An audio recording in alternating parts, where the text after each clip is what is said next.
ప్రస్తుతం వైఎస్ఆర్సీపీ అధికార ప్రతినిధి బ్రహ్మానందరెడ్డి మాట్లాడుతున్నారు. ఆ లైవ్ చూద్దాం. సాధించారని చెప్పి మీరు పొగుడుతున్నారు. హైదరాబాదుని మేము ఉద్ధరించామని చెప్తున్నారు. 56లో రాష్ట్రం అవతరించే నాటికే హైదరాబాదు భారతదేశంలో 5వ నగరంగా ఉంది, అభివృద్ధి చెందినటువంటి నగరాల్లో. 2004 2012లోనూ 5వ నగరంగానే ఉంది. అంతేకాదు చంద్రబాబు నాయుడు గారు దాదాపుగా హై స్కూల్లో చదువుకునేటటువంటి రోజులేమో స్వాతంత్రం వచ్చిన తర్వాత ఇప్పటిలాగా ఇబ్బడి ముబ్బడిగా ప్రైవేటు సంస్థలు ఏర్పాటు చేసుకునేటటువంటి అవకాశం లేనటువంటి స్థితిలో కేంద్ర ప్రభుత్వం నుండి ఢిల్లీ తర్వాత హైదరాబాద్ నగరంలో బిహెచ్ఈఎల్ కానీ, హెచ్ఏఎల్ కానీ, బిఈఎల్ కానీ, హిందుస్థాన్ కేబుల్స్ కానీ, ఐపీడీఎల్ కానీ, ఈ విధంగా అనేక సంస్థలు నిర్మాణం చేయడం, ఐడిపిఎల్ నుండి హైదరాబాద్ నెలకొల్పినందువలన దేశంలోనే 90% ఫార్మా కంపెనీల్లో హైదరాబాద్లో ఉన్నాయని అందరికీ తెలిసినటువంటిదే. దీనిలో అభివృద్ధి చెంది అంతర్జాతీయ స్థానం కూడా పొందినటువంటి ఫార్మా కంపెనీలు ఉన్నాయి. ఇవన్నీ అభివృద్ధి చెందినప్పుడు చంద్రబాబు నాయుడు గారు హై స్కూల్లో చదువుకుంటున్నారేమో. అంతేకాని అసలు హైదరాబాదును అభివృద్ధి చేసింది నేనే అని చెప్తూ ఉంటాడు చంద్రబాబు నాయుడు గారు.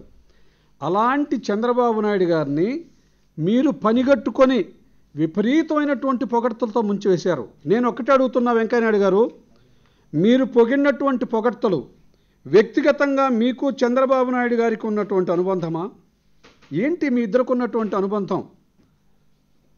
బీజేపీ పార్టీ ప్రతినిధిగా మీరు మాట్లాడినట్లేదే. మీ పార్టీకి సంబంధించినటువంటి ఆంధ్ర రాష్ట్ర బీజేపీ నాయకులు ఇదిగో పూర్తిగా చంద్రబాబు నాయుడు గారి మీద అసంతృప్తి వెలుబుచ్చినటువంటిది. పట్టిసీమను కేంద్రం అనుమతించదు. ఆయన తీసుకున్నటువంటి నిర్ణయాల్లో పట్టిసీమను కేంద్రం అనుమతించదు. ప్రభుత్వంలోనే కేంద్రం సాయం అందుకోవడంలో ప్రభుత్వంలో వేగం లేదని చెప్పి స్వయాన బీజేపీ అధ్యక్షుల వారే ప్రెస్ మీట్లో చెప్పడం జరిగింది.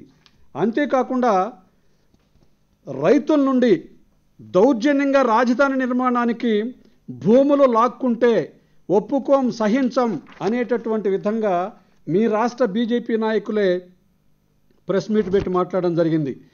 ఆ తర్వాత నిలదీయకుంటే ఈయన సీనియర్ నాయకులు ఏలూరు బహిరంగ సభలో కావూరు సాంబశివరావు గారు మాట్లాడారు.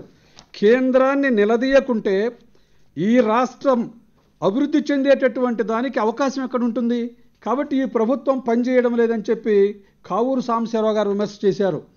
నీరు చెట్టు నిధులు దుర్వినియోగం అవుతున్నాయని చెప్పి ఎమ్మెల్సీ వీర్రాజు గారు విమర్శ చేశారు.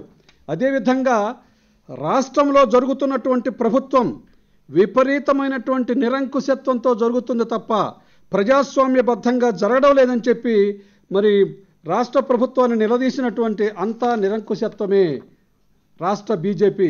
అదేవిధంగా హోదా కంటే ఎక్కువే చేశాం అని చెప్పి మాట్లాడుతూ మళ్ళా తెలుగుదేశం పార్టీ ఎంపీలు సభలో వేషాలేస్తుంటే మేము చూడాలనా అని చెప్పి ఈ విధంగా వెంకయ్యనాయుడు గారు మీ పార్టీకి సంబంధించినటువంటి ఆంధ్రప్రదేశ్ రాష్ట్రానికి సంబంధించినటువంటి ప్రజాప్రతినిధులంతా ఎమ్మెల్సీలు కానీ మీ పార్టీ ముఖ్య నాయకులంతా కూడా ప్రభుత్వం పనిచేయడం లేదని చెప్పి